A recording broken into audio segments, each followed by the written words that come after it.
He made more money from chickens than most men made from cocaine, and no one saw it coming. If you love stories about power, rackets, and how the mob turned America's dinner table into a cash register, make sure to subscribe, because this one starts with feathers and ends with blood. New York City, 1939, 5 a.m. At the Fulton Street Poultry Market, trucks line up in the cold. Crates of live chickens rattle against the cobblestones. Men shout in Yiddish and Italian, bargaining over prices by flashlight. Behind them, in a grey Lincoln sedan, Tommy Lucchese watches from the curb. He's 36 years old, short, careful, wearing gloves even in summer. His family runs parts of the garment trucks, but he's here for something new. Control of New York's kosher poultry trade. It's not glamorous. It's not violent. It's better, predictable, regulated, and essential. Every bird in Brooklyn, the Bronx, and Manhattan must pass through union hands. And Lucchese knows that whoever controls the union controls the food. Within months, Lucchese takes over the Kosher Butchers Union.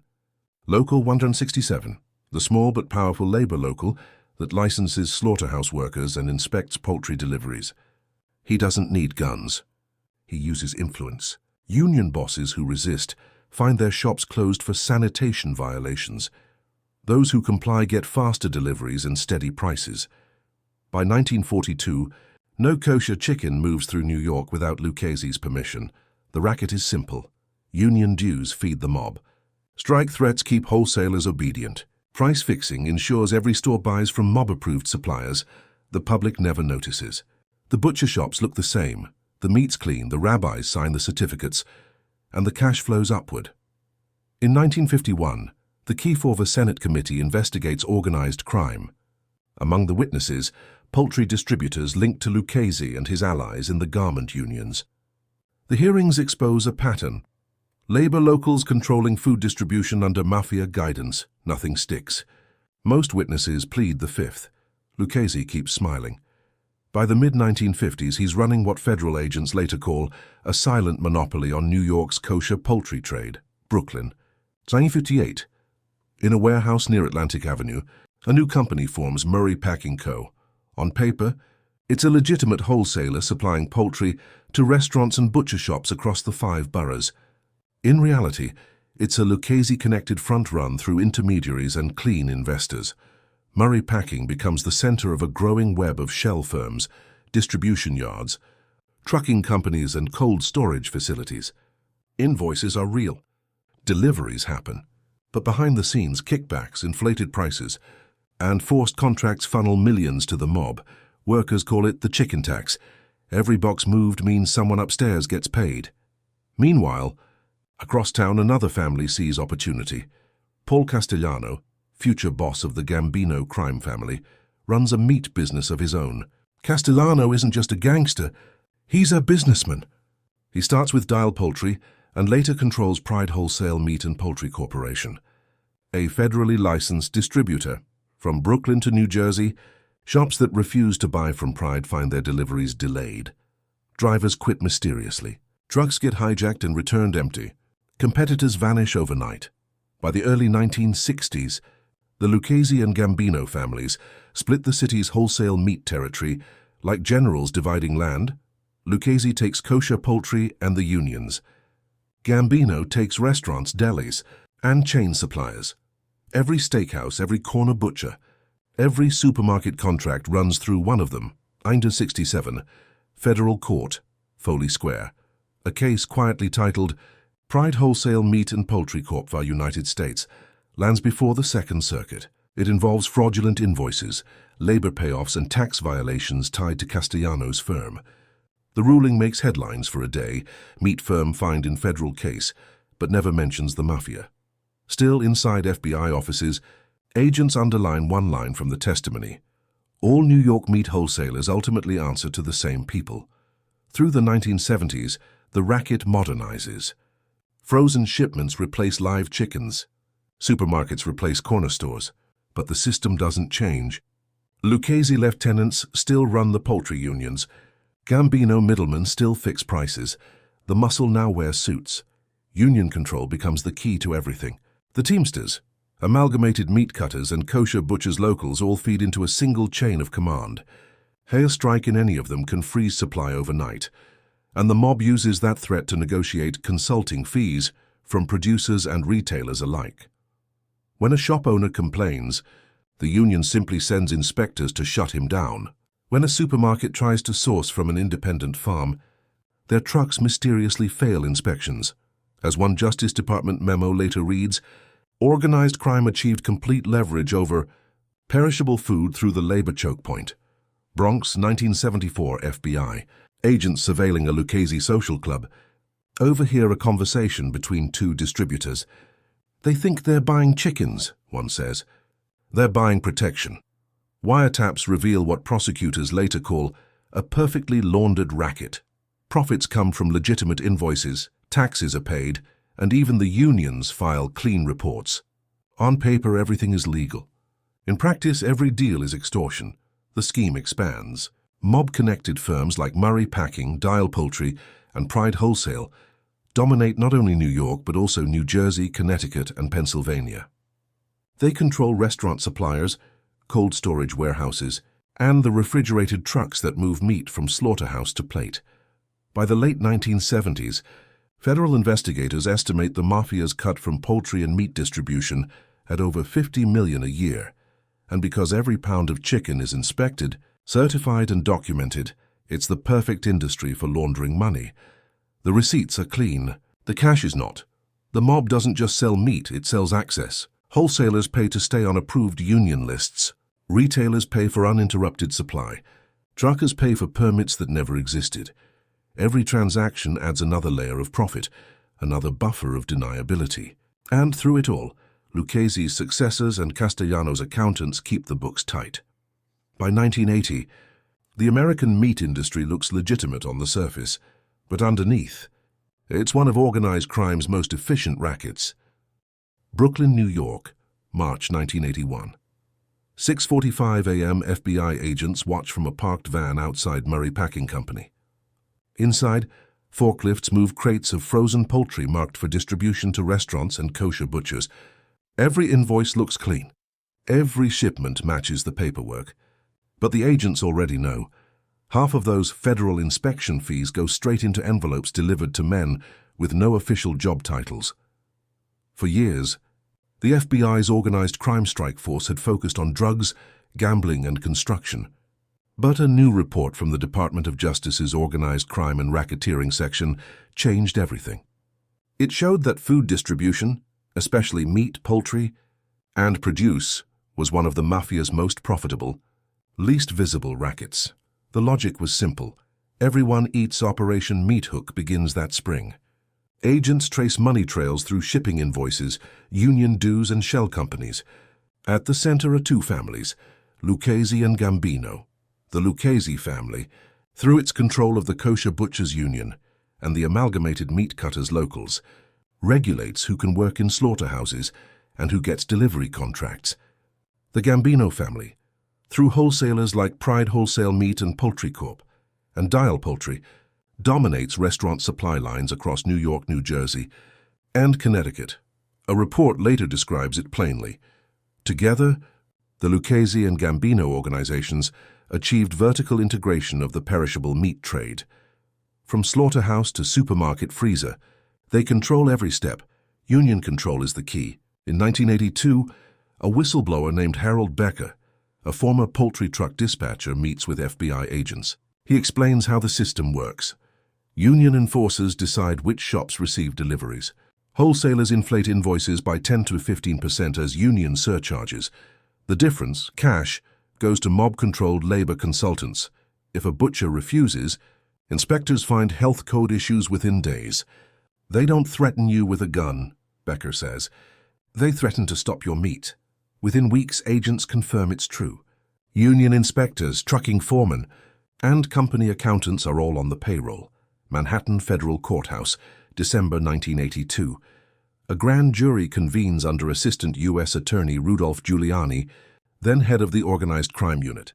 The indictment names Pride Wholesale Meat and Poultry Corp., Murray Packing, and several subsidiaries. Among the defendants, Anthony Tony Ducks Corallo, boss of the Lucchese family, and Paul Castellano, head of the Gambino family. The charges: racketeering, mail fraud, tax evasion, and extortion through control of food distribution unions. For months, the case builds quietly. Giuliani's office collects surveillance tapes, wiretaps, and ledgers from both companies. One notebook seized from Murray Packing lists weekly payments labeled U, shorthand for union. Next to each, dollar amounts and initials matching known. Lucchese captains. The Bronx, 1983. FBI wiretaps on the Murray Packing loading dock record conversations that sound routine until agents realize their code. "Send 2 birds to the Bronx," one foreman says. "Make sure the rabbi blesses it," replies another. Birds are coded references for payoffs, bribes disguised as kosher certification fees. Each rabbi represents a union rep or corrupt inspector. The recordings confirm what federal agents suspected. Even religious certification had been co-opted. Mob-connected middlemen charge wholesalers for kosher seals, collecting millions annually from Jewish markets across New York and New Jersey. At the same time, Castellano expands. His company, Dial Poultry, wins large contracts supplying restaurant chains in Queens and Manhattan. On paper, it's legitimate, but according to FBI File 245-1839, the company inflates delivery costs by routing trucks through shell distributors owned by Castellano's relatives. The profit difference, sometimes 25% or more, and goes directly into Gambino accounts. The FBI names it the Chicken Loop. Brooklyn, July 1984. Giuliani's strike force launches simultaneous raids on Murray Packing and Pride Wholesale. Agents seize boxes of financial records, duplicate invoices, and coded ledgers. One memo titled Union Relations lists payments to labor service advisors, rabbi fees, and quality supervisors. In plain terms, bribes, protection, and payoff recipients. News breaks the next day. Mob-controlled meat companies targeted in federal raids. The New York Times, July 12, 1984. Castellano refuses comment. Lucchese's people stay silent. But for investigators, the breakthrough is historic. It's the first time federal prosecutors directly tie America's food supply chain to organized crime. Behind the scenes, agents prepare for surveillance on Castellano himself. They plant microphones in his Tot Hill mansion on Staten Island. For months, conversations capture the boss discussing legitimate business, family dinners, and union payoffs. On one tape, Castellano complains about a distributor in Brooklyn. "That guy's moving meat without the card. Shut him down. Tell the union he's done." It's the evidence prosecutors need to prove a RICO enterprise, a criminal organization using legal businesses as fronts. By 1985, the case broadens into the commission trial, targeting all 5 New York Mafia families. Castellano and Corallo are indicted as key figures in labor racketeering across multiple industries: construction, trucking, and food distribution. The indictment reads, "The defendants did unlawfully combine to control, restrain, and monopolize the distribution of meat, poultry, and perishable foodstuffs in interstate commerce." It's the first time the U.S. government explicitly names the American meat industry as a field of organized crime influence. December 16, 1985, Manhattan. 5:26 p.m. Paul Castellano and his driver Thomas Bellotti step out of a Lincoln on East 46th Street. Gunfire erupts. Both men fall dead on the sidewalk outside Sparks Steakhouse, the very restaurant chain Castellano's companies once supplied. To the public, it looks like another mob hit. To federal prosecutors, it marks the end of an era. Without Castellano, the Gambino family fractures. The Lucchese network begins collapsing under federal pressure. But the damage is done. For nearly 4 decades, America's meat supply had been taxed by organized crime, hidden in the cost of every chicken and steak.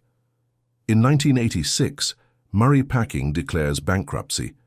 Pride Wholesale dissolves. Their warehouses close, leaving unpaid workers, unpaid taxes, and unpaid invoices. But investigators find traces of the money, offshore accounts in Panama and the Bahamas, each tied to shell companies that once supplied kosher certification services. A Justice Department audit estimates total losses from union fraud and invoice padding at over $60 million. Congressional hearings follow in 1987. Senators demand to know how mobsters could infiltrate federal food suppliers for so long. FBI Deputy Director Oliver Revel testifies they didn't need guns. They had contracts, permits, and inspectors. That line echoes through every newspaper in America. By the end of 1987, Operation Meat Hook closes with 24 convictions, including union officials, distributors, and mid-level mobsters. But the bosses, Lucchese and Castellano, never face full trial. One is dead, the other imprisoned. What remains is a paper trail showing just how deep organized crime's reach went, from slaughterhouses to senators, from the Bronx to Washington. Washington, D.C., 1987. The committee room is quiet as FBI Deputy Director Oliver Revel finishes his testimony. Stacks of transcripts and seized invoices sit beside him, stamped Operation Meat Hook, confidential. The Mafia controlled the distribution of meat and poultry in America, Revel tells the senators. They didn't use guns. They used contracts, permits, and inspectors. Those words make headlines the next morning. For the first time, the federal government officially acknowledges that organized crime infiltrated the nation's food supply. With Castellano dead and Lucchese's hierarchy weakened, federal prosecutors move quickly. Over the next 2 years, 24 defendants, union officials, accountants, and trucking managers are convicted on racketeering and fraud charges.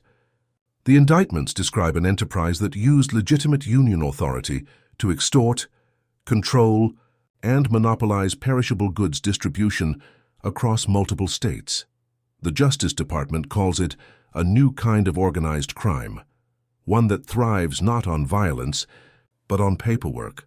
In 1988, Congress passes a set of amendments to the Labor Management Reporting and Disclosure Act, requiring financial transparency for every union local engaged in food handling, trucking, or perishables. The Department of Agriculture tightens oversight of kosher certification agencies.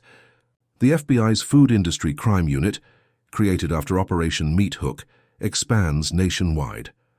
Internal memos show agents re-examining old companies, Dial Poultry, Pride Wholesale, Murray Packing. Most no longer exist. Some have been replaced by clean successors run by relatives of former owners. A 1989 FBI report concludes, although direct mob control diminished, the same families maintain influence through corporate proxies and labor. Consultants. The mob had learned to move from muscle to management. New Jersey, 1990. Refrigerated storage yard in Secaucus hums with forklifts. The company logo reads Empire Poultry Services, Inc. On paper, it's new, but the ownership chain leads back to a shell company once registered under Murray Packing. The operators are careful. No union violence, no cash envelopes. They pay taxes, file forms, donate to political campaigns. But the suppliers, the same ones who worked for Lucchese 20 years earlier. Federal agents note the pattern, but can't prove criminal intent. One investigator writes in his report, "The mob didn't vanish. It adapted into corporate form. A memorial mass for Paul Castellano draws dozens of old associates. Among them, former wholesalers and trucking brokers now in their 70s. They talk quietly about the old days, when a handshake could shut down half the city's butcher shops. One former driver tells a reporter, "Back then we didn't think of it as crime. It was just the system."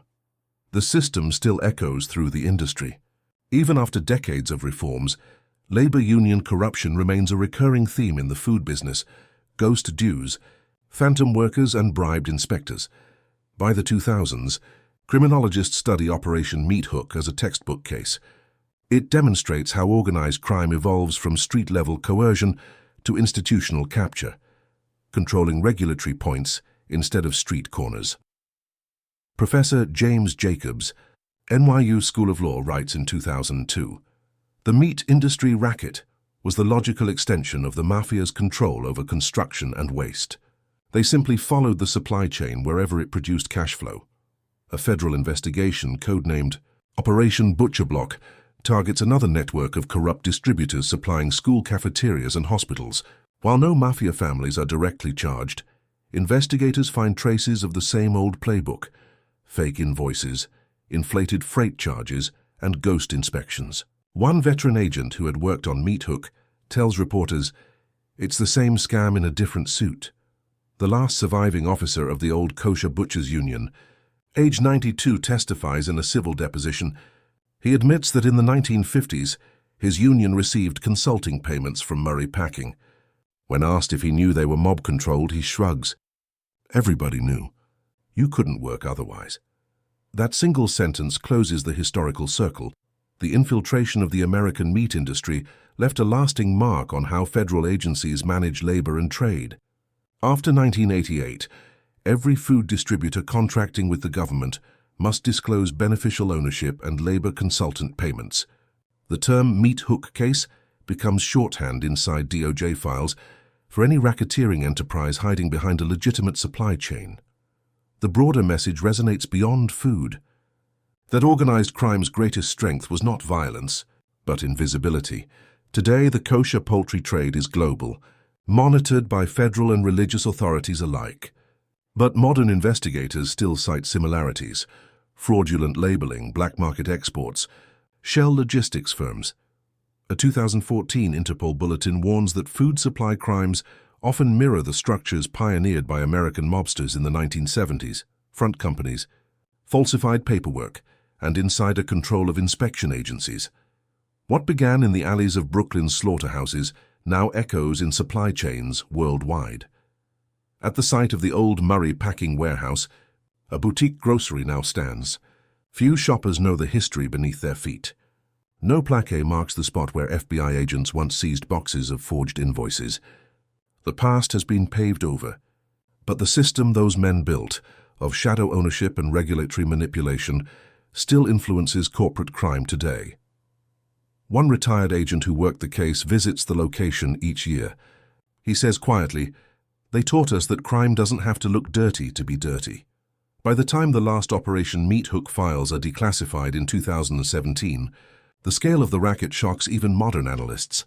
Dozens of companies, hundreds of shell firms, and millions of dollars had moved through the system. Most of it never recovered.